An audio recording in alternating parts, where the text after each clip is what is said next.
it's really no sources to support. When young people, I would think that people, it's really to run a state. There is no social centers in Russia, which is sometimes also very hard to get spaces for free. And if you start any activity which can be considered as not so much kind of pro-Putin and so on, you will be shut down in 1 day or 2.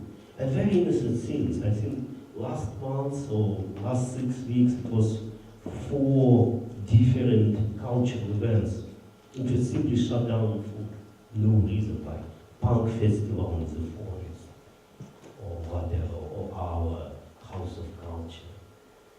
And yeah, at the same time it also reveals their kind of fear. It's interesting how they fear something which is pretty innocent in many ways and constitutionally legal.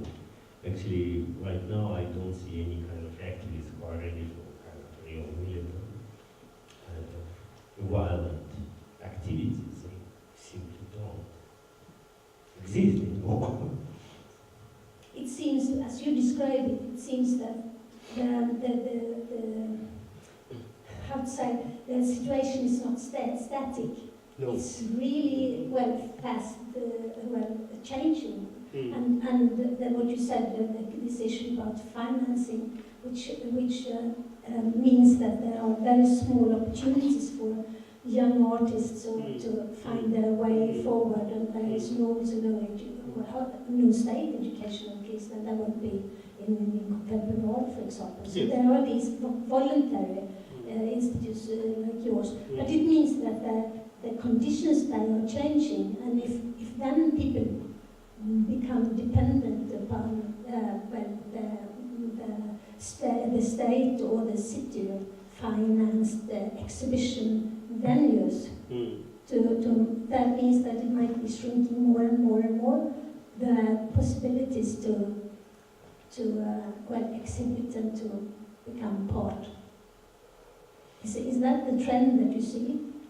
The trend is because of that certain pressure and certain kind of climate in public sphere. As far as I see, because sometimes it's a very popular question, how Russian artists react on the situation in Ukraine. Very few people react, because for them it's not an issue. There are many other things to do. I think last week in Moscow was 3 presentations of huge center, like scale of modern museum in Moscow, which should be constructed in 3 years. They're all dedicated to contemporary art. What kind of contemporary art? So completely, apolitical, luxury, smart, sophisticated, autonomous, blah, blah, blah. And this art is completely dominated. But at the same time, actually it's very interesting how the whole public sphere, compared to Western, it's based on the principle of affirmation and exclusion. If you don't like power, what are you doing here? Get away to Sweden, talk nicely about how shit is there. Who cares? So that's it. And at the same time, if you live in a country, you should love it.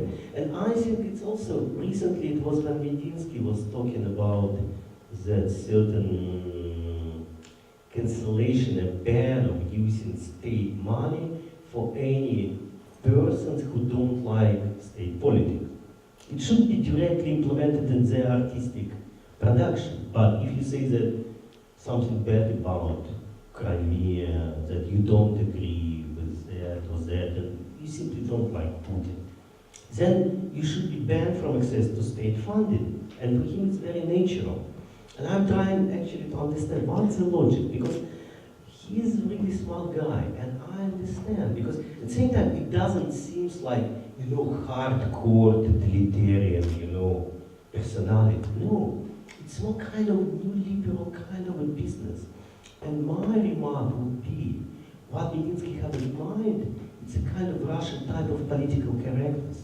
If you say that Crimea is not ours, you are offending majority of the people. It's like to say that gays are not men, If you say that, you're offending people, and you should be excluded from public discourse. The same in Russia. If you say green is not ours, you're offending people. You're offending majority of your fellows, of your neighbors. How you can be present with that bullshit? And for him, I think it's really kind of Russian corporate version of political correctness. That's what came. Maybe I'm wrong, I don't know, but he speaks like that. He speaks like super business corporate guy. It's not about, ideology, it's corporate ethics.